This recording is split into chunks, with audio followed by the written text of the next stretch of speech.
Hello, welcome to Earth911's Sustainability in Your Ear, the podcast conversation with a changemaker working to accelerate the transition to a sustainable carbon-neutral society. I'm Mitch Ratcliffe, your host. You may not see the evidence every day, but the electrification of our economy is well underway. According to Bloomberg NEF, society has reached peak global demand for every form of fossil fuel in 87 countries. With the cost of solar-generated electricity now firmly below the cost of natural gas, homeowners and business can confidently begin their transition. The challenge is how to store that electricity, and battery technology is the focus of massive investment. Our guest today is Damir Perge. He's CEO of Miami-based Ampricity, a maker of solid-state battery technology. That's a chemical-free electronic storage system that provides enough power for 8 hours of home backup electricity. Ampricity's batteries can be recharged 11,000 times. At one charge cycle a day, which is more frequent than most homes will require, those batteries could work for at least 30 years, and they are guaranteed for 25 years with a 96% charge capacity. That's about a decade longer than the current generation of Tesla battery wall products. Battery technology will perhaps be more ubiquitous than solar panels as we reorganize the electric grid to make it more resilient. For example, a home connected to the traditional grid could have a backup battery charged and ready for a blackout, even if they don't have home solar. We've discussed the potential for a new grid, and the pieces of that puzzle are becoming available. Let's explore those possibilities. Ampricity is taking orders now and has promised to deliver enough capacity for 400,000 homes in the next 2.5 years. You can learn more about Ampricity at www.ampricity.com. Ampricity, by the way, is spelled Amptircity, ampricity.com. Welcome to the show, Damir. How are you doing today? I'm doing great. It's raining in Miami, but it's all good. Well, Thank you for having me. Miami. It's natural for this time of year. You've been through a lot of extreme weather. I hope things have been settled for you. Yes, we have. And I'll tell you one thing, Florida needs a lot of energy storage. That's for sure. Well, let me start off by asking, could you break down the difference between a solid state battery and a chemical battery so that everybody understands what you've achieved? Yeah, I mean, really, at the end of the day, what we have is a solid polymer electrolyte. Okay. Mm-hmm. The current industry is using liquid or polymer gel electrolytes. So what you have right now is, for example, why the batteries are blowing up and all that is because the electrolyte is gel based. Mm-hmm. It really comes down to that. Now we use 4 different electrochemistries. So for example, for the stationary business, on the anode and the cathode side, we use an LFP. And the reason is because it's all about the specific energy. So in terms of the application, you want to look at the cost performance. So for example, with the LFP, we're able to do 11,000 cycles, which basically enables the battery to last more than 25 years. And so LST, what does LST stand for? LFP, so it's lithium iron phosphate. Okay, so for the stationary applications, you're going to use different electrochemistries. So in our case, we took us 2 years to productize the technologies. But to give you a summary, the electrolyte is a solid polymer, and the cathode and the anode and the cathodes are different based on the market application. So for example, the stationary market, we use LFP, which is lithium iron phosphate. And by doing that, we can use specific energy according to the market application. And so what we did was we tweaked the life cycles to last 11,000 cycles, which is a deep discharge. It has unlimited shallow charges. And so now you've got a magic energy box that can last more than 25 years. We're giving a lifetime warranty. This energy box can take AC, it can take DC, you can marry it to utility grid. You can use it for solar. You can use it for wind. You can use it as a standalone. So if you're a house that doesn't have a lot of sun, you can still use it as a standalone system. So a 12 kilowatt hour system, for example, will enable you to store the energy at night and then use it during off-peak hours.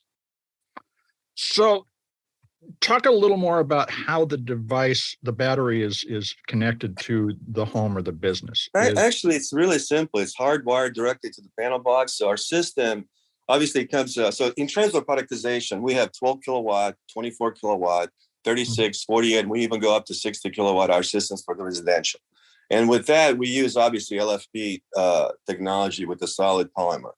On the commercial side, we have actually light commercial, which is 60 kilowatt, 120 and 180 kilowatt hour systems. And then for the commercial, truly commercial robust situations, we have the 150 kilowatt, the 310, the 470 kilowatt hour systems. And then for utilities, we have when I say utilities, any utility, global utility, any solar player, renewable wind player, we have the ability to provide them with 1 megawatt, 2 megawatt, and 4 megawatt hour systems. So there's 15 SKUs. And so what we've done over the last 2 years is we productize them to appeal to different markets. So for example, your 12 kilowatt hour system, because it'll last more than 25 years, you can finance it and marry it to solar applications. So you're now financing solar and storage at the same time. So now your solar only is now cost you $90 a month, for example, less than your phone bill. Well, so your pricing ranges, you mentioned several more SKUs than I have in front of me or that I saw on the site, but for a 12 kilowatt hour battery, it's about $19,999, right, up to what I have, the high end was 48 kilowatt hours for $73,999. Mm-hmm. What does an average home or small business need to ensure reliable electric capacity during a blackout, or just as part of their solar installation and management of that power? So if you look at like an average home, you're going to need, I mean, here's what we're saying. It's about 12 kilowatt hour system to a 24 kilowatt. Mm-hmm. So we're seeing the demand is for that. Now, obviously, there's some larger homes that will want more. It also is a function of, do you have solar associated with it? Or are you just using it for peak shaving where you're storing the energy, you're getting the energy from the grid at night, and then you're using it during peak hours? But I can tell you, based on what we're seeing right now, a safe thing is to start with 12 kilowatt hour system. If it's a larger home, you may want to have 24 kilowatts. You can actually get a 12 kilowatt first and then add another 12 kilowatts. It's a 24 kilowatt hour system. So we're pretty flexible when it comes to residential. We're also the same thing as we're flexible on the commercial as well. But I can tell you that what we're seeing is on the residential, a safe bet is to start with 12 kilowatt hour system. If you have we have the ability to finance the product as well for 25 years. And no one else in the industry can do that because of being a solid polymer based solution, then we can do that because of our durability and stability and all the technologies associated with it. So that is, I think I would say to you that for residential, it start with 12 kilowatt hour system. On the commercial, it's going to vary whether it's you could migrate to a light version first, like a 60 kilowatt system or a 120 kilowatt hour system. Now, do you have any data about the impact on property values when you install a battery? For a lot of homes, that's $19,000, $20,000 it looks like a lot of money, but of course it lowers your overall cost of energy. You save from that, but what does it do to the value of the home? Well, yeah, the cost is really depends on how you look at it. So, for example, our system will last more than 25 years. We have a lifetime warranty. And so from our perspective, traditional technologies today will last 6 years. So when you look at it from a perspective of technologies, just the electrochemistry, the electrochemistry is 4 times superior to what you have today. That's number one. Number two is because it's solid-based, you're not worried about thermal runoffs. You're not worried about it exploding on you. You're not worried about being toxic. And so, you've seen the cars blowing up, for example, because they're using current lithium technologies because they're all gel-based. So from a property perspective, think about it this way. If I buy this today, it's an asset that will last 25 years. So when I'm selling my home, first of all, I'm going to be more sustainable, number one. Number two is I'm going to be able to transfer that product to the new either I will take it with me because it's not going to be difficult, or I will leave it in the home and leave it as an asset for the newer. Now, because it's non-toxic, non-flammable, non-explosive, from an insurance perspective, the technology itself is far, far superior. In fact, on our EV charging applications that we're coming out with, we'll be able to put the EV charging station inside a gas station because we don't have to worry about it blowing up like you have current technology. So the value of your home it will increase, but even more importantly, you don't have to worry about when you're sleeping at night whether your battery is going to blow up on you in your garage. So how do you see the electricity storage options for homes and businesses changing over the next few years? There's a lot of startups in the battery space. There are going to be a lot of options and a lot of different mix and match approaches. You yourself mentioned that your stuff is modular. When we think about our planning as homeowners or business owners, should we be thinking about incrementally stepping into this or buying into a generation and running with it? Well, here's the cool part. First of all, if you look at the industry, for example, there was an article about Ford saying that solid state will be ready by 2030. Okay. There was another article by NREL that was saying that 8-hour discharge will be ready by 2036. We've been under stealth mode for 2 years. And obviously one reason is because this technology can pretty much decarbonize the planet. And therefore, I love the name of your podcast. I think it's fantastic. Okay. And so from our perspective, this is the box that actually changes. It's a game changer. So when we look at the competition, we look at how things are playing out. It's not any different than, for example, 25 years ago, everyone was saying like, solar's not going to make it. It's too expensive. It's going to take a long time. So while everybody's talking about solid state, like it's either in the lab or they plan on having it 2030, we're shipping commercial units this in December, January for pilots. And then obviously for our pre-orders for residential, we're going to be shipping Q1 of next year. So my point to you is that in terms of the competitive marketplace, we have a product that can be financed with solar right now. We can decarbonize the planet probably by 10 to 20 years faster because while everybody else is talking about having solid state in their labs, we're production ready. We can import and assemble 4 gigawatt hours, which is about 400,000 homes over the next 30 months. And then we plan on building factories in North America and then expanding from there. So from our perspective, this is the perfect time to buy because now you can lock into a technology that's going to last 25 years. You can finance it over 25 years. If you've got solar, you can marry it to solar. You can use it for peak shaving. You can use it for backup. So it's a game changer. Now, you're taking pre-orders right now. How's the uptake overall? And one of the challenges that everybody has with EVs, for instance, is they get on a pre-order list and then they wait for 2 or 3 years. Are you ready? I love that. That's a great question because we actually are mimicking what they've done in the EV industry. No, we're shipping Q1 of next year. So our capacity, as I said, is 4 gigawatt hours, which is equivalent to 400,000 12 kilowatt hour homes. So from our perspective, it's a matter of what that product configuration is. And so this is the part that we're seeing, as you asked me before, we're seeing the units a demand for 12 kilowatt, 24 kilowatt, and 36 kilowatt hour systems. It's a great place to take a quick commercial break, folks. We'll be right back to continue the conversation.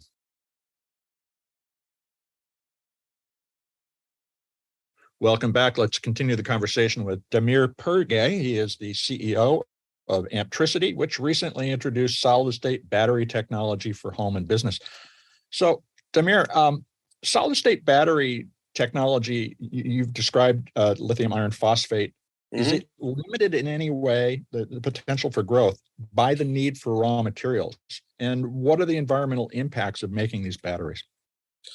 Okay, so let me start with what happens after 25 years of our incredibly disruptive technology.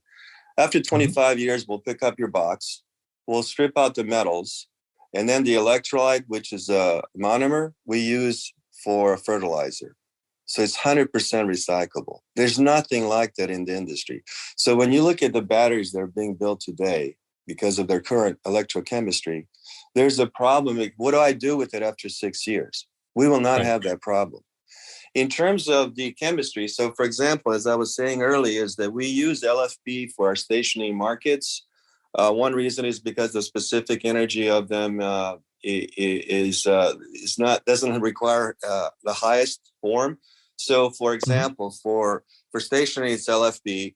For our trucks and buses, we love that market. If you asked us what's our primary objective, it's stationary market, because every home needs it. So, Bill Gates had a vision of putting a software and desktop in every home. Steve Jobs had a vision of making technology easier. Google founders had a vision of making information easily accessible. Well, our vision is to put this wonderful box into every home in America and the rest of the world. If we can do the next 10 years, we can decarbonize the planet much, much quicker than people ever thought possible. Now, in terms of the other technologies, do we need access? But do we need access to, say, large amounts of lithium? And you're going to need. Great. So as we continue, yes, the whole industry needs lithium, right? And everybody's looking to migrate to different minerals. So in our case, for our truck and bus industry, we use what we call a modified LMO, lithium manganese oxide. Okay, so we have a bus that basically can go 1,000 kilometers, which is unheard of. Okay, it's a 600 kilowatt hour system. It can go 8,000 kilometers. We have a truck that can go 800 kilometers. So we use for chemistry on that, it's still a solid monomer on the electrolyte side. There's obviously other ingredients that are proprietary, but in that case, the chemistry is a modified LMO. In terms of high specific energy, and we're looking at some race car applications, we can go up 377 watt hours per kilogram on a specific energy. Now, that's a composite NMC. So from our perspective, the whole industry obviously wants to migrate away from cobalt, obviously, and we know why.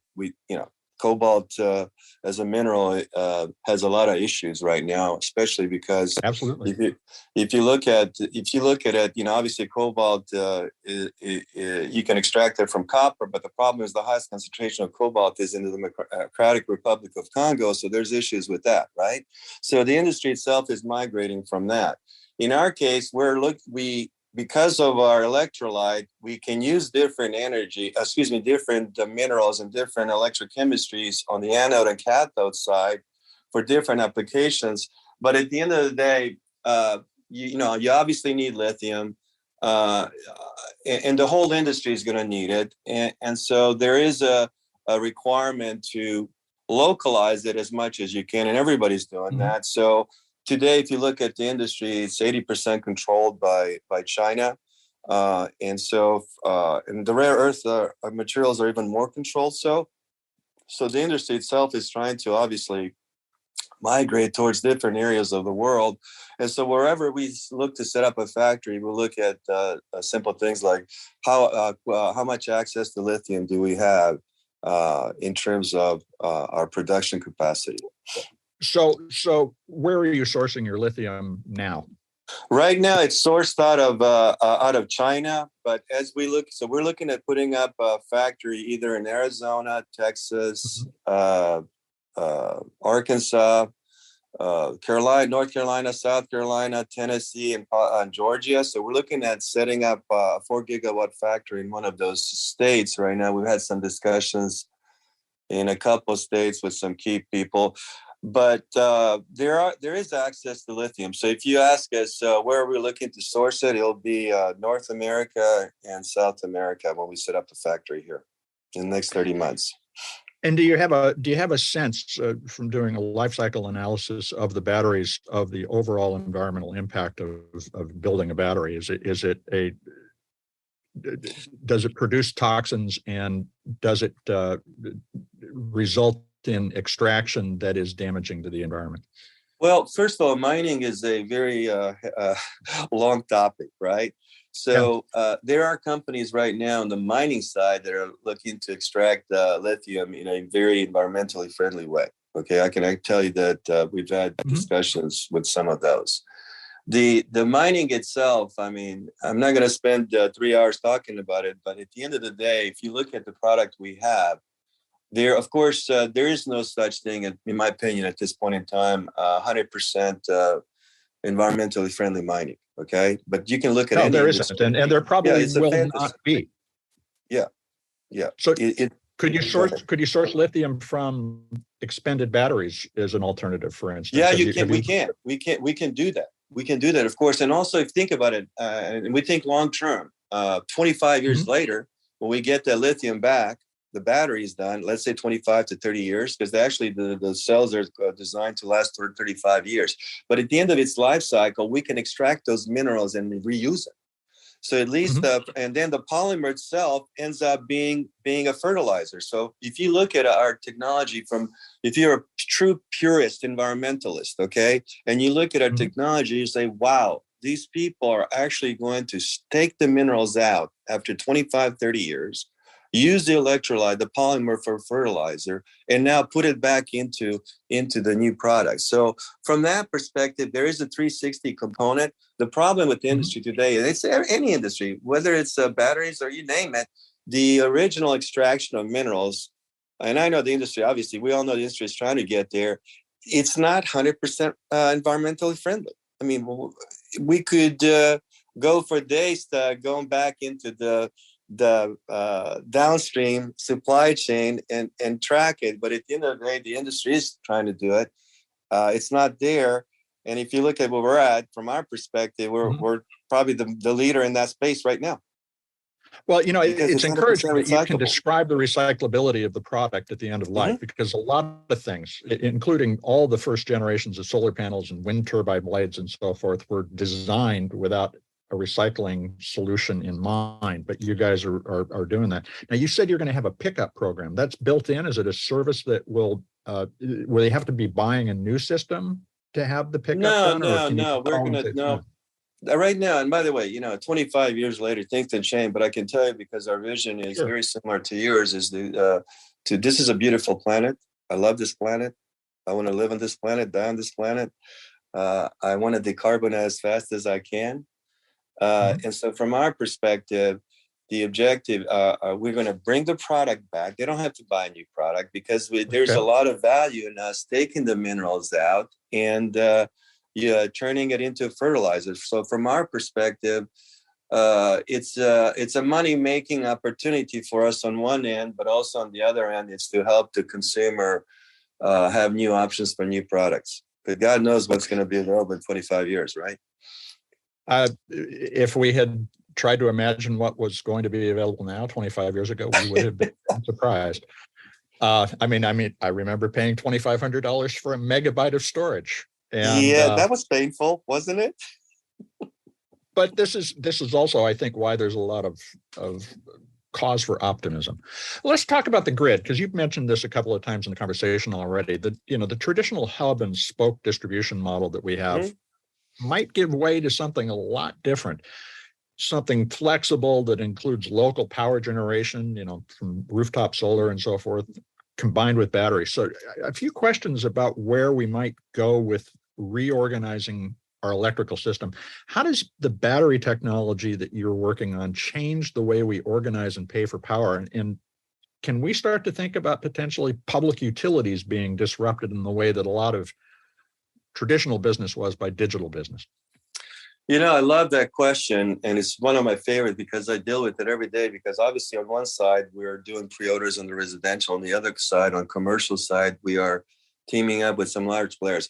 How Ampricity sees it is the following: we want to provide this disruptive solutions, energy solutions, to everyone, from utilities to VP virtual power players to residential homes. So from our perspective, the main theme is energy independence, because I experienced Snowmageddon. I'll never forget when my 4-year-old granddaughter asked me, well, Deda, it's Serbian Croatian, Deda is grandpa. Deda, why is our house cold? And I couldn't tell her, well, because your Deda didn't think the power grid would go down. And so I wasn't thinking about it. And the irony is that this happened to us in Texas while we're under stealth mode, productizing the most powerful solid state technology in the world. So there's a lot of humor behind it. And so we use that as a story. It's a very painful experience. So as a consumer, we give you the ability to have energy independence. If you have this magical Ampricity box, at least a 12 kilowatt hour system, now you can control your own energy independence, your own destiny, whether you marry it to solar or whether you just use it as a peak shaving box to reduce your bills and electricity bills and have backup storage when necessary, we can do that. In terms of utilities, we have under stealth mode, we're approved by a very large utility. We're looking at some massive pilot projects on 1 megawatt to 20 megawatt hour solutions. So in terms of utilities, we obviously want to offer them the same thing. So the future of energy is basically combination of distributed storage and generation, as well as centralization, because a lot of people want to disrupt the utilities, but from my perspective, that's not really a wise choice, because we rely on centralization of energy so much. What we can do is amplify it and give people the option. So you're going to see in the future utilities coming in and setting up battery storage parks. I mean, one of our opportunities that we're talking to commercial players is to set up, imagine 1,000 energy storage parks across the country. And each of them is between 10 megawatt to 100 megawatt systems. And they're placed in locations. It doesn't matter whether you're rich, poor, or middle class, those systems are placed there. And now you can tap into that storage. God forbid if the centralized system goes down like it did in Texas, and it created a lot of deaths and a lot of pain. It was horrible. I still have PTSD over it, to be blunt. So now we want to, unlike some of the other players, we're going to team up with everybody, because this box can do AC, can do DC, it doesn't matter. It's agnostic. I can tie it to a natural gas power plant to store energy. Instead of building more natural gas power plants, I can tie it to wind farms, solar farms. I mean, it's a box that will take energy in and give it to you when you want it. And then the holy grail is that we can discharge it over 8 hours. And that's what the utilities have not been able to do. This is what NRL has said would be ready by 2036.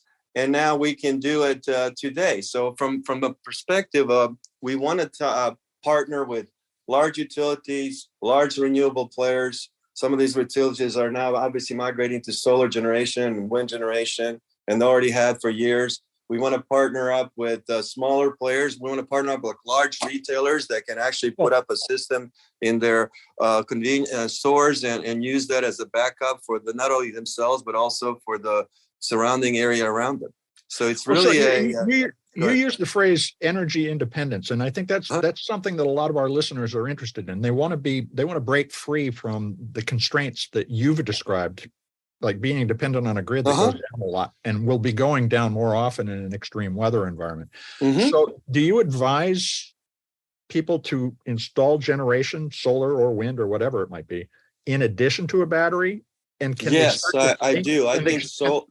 Can they also start to think about going off the grid, even though they're in the middle of a city? Well, here's the coolest part. First of all, I advise that solar, I'm a huge fan of solar, okay? I really am. I think the cost of solar has been reduced substantially. And if you look at it per kilowatt hour, it's the leader right now. So if I have a home, I mean, literally with our system, you can literally be off the grid.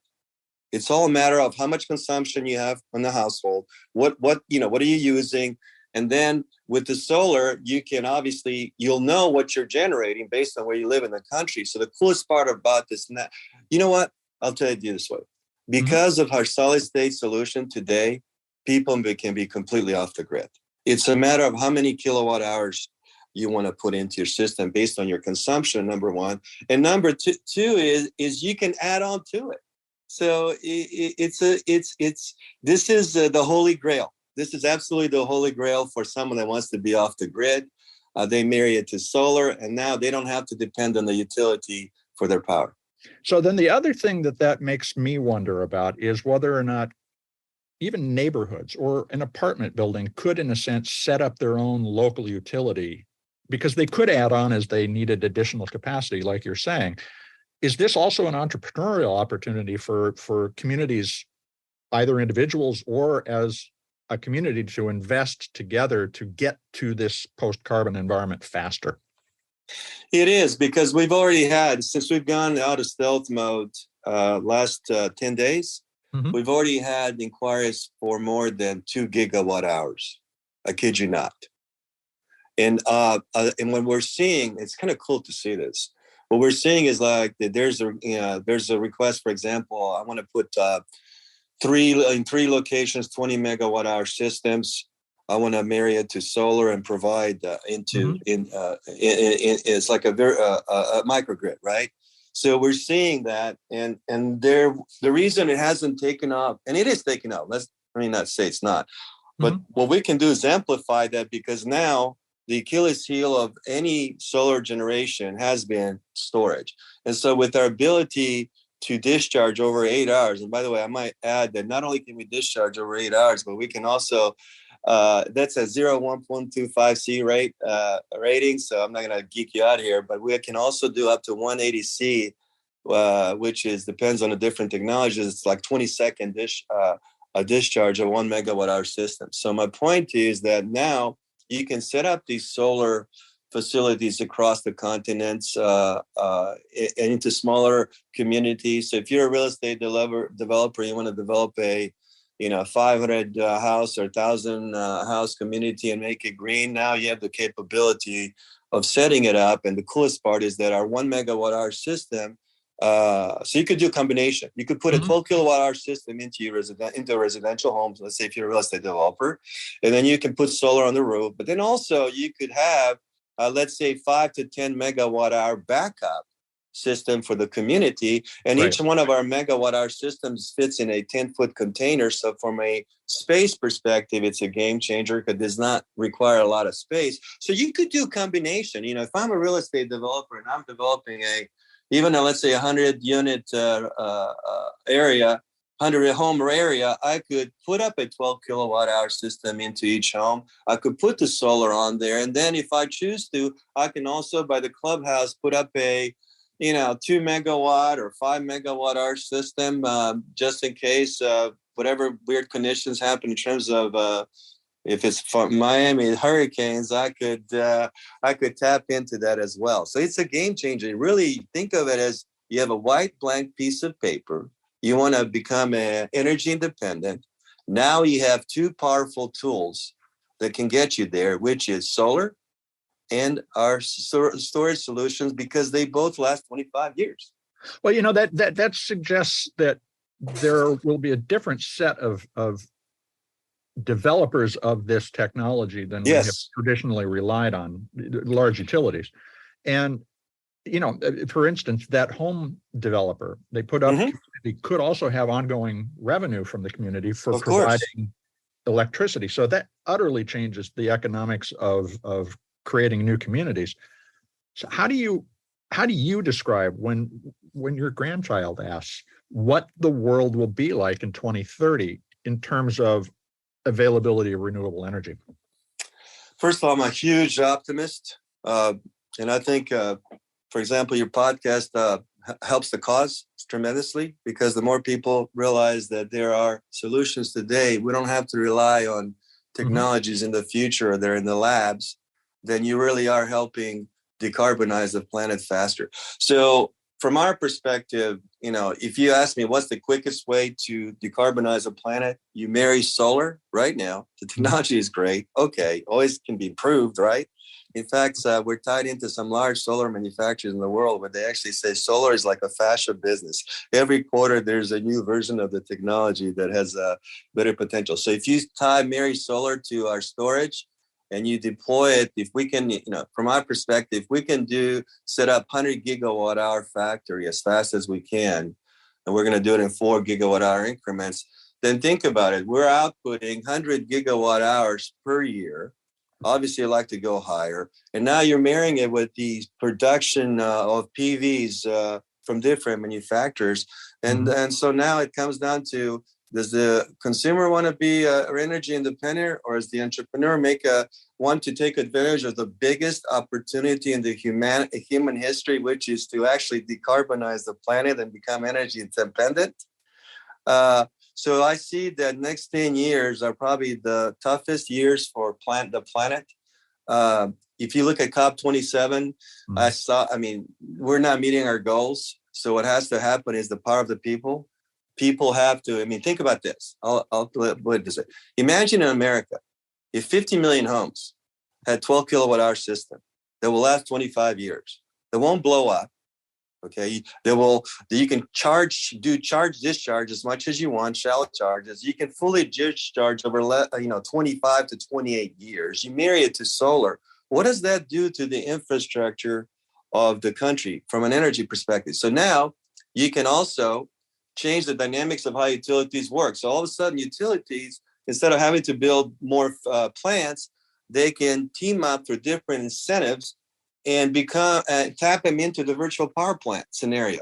The problem for utilities and why they've not been big fans of renewables, well, one reason is engineering. It's physics. It's the renewable technologies are not stable enough. So from that perspective, if you've got 50 million homes that you can tap into and tap into that energy storage, for example, when you require it, you can manage that stuff, then the vision of what a utility means is much different than what it is today. So in terms of disruption, the smart utilities will see that, recognizing that now we are giving the entire renewable industry a solution that has been an Achilles heel for the last 20 years. And so now it's a game changer. So if we can decarbonize the planet in the next 15 years, we have a chance. Otherwise, you look at COP27 goals that are not being met, it's going to the climate's going to continue to change. And so from our perspective, giving people the opportunity to be energy independent, not only are they now in control over their energy, but they're also helping decarbonize the planet. Whether they believe in climate change or not, it doesn't matter. What matters is that they are energy independent. It's going to be impossible really to imagine that. We're going to have to live through it to find out how it turns out. But Damir, I want to thank you for taking time to talk with us today. It's been fascinating. Great pleasure. Really appreciate you. We've been talking with Damir Perge. He is the CEO of Ampricity, which is taking orders for its solid-state batteries now.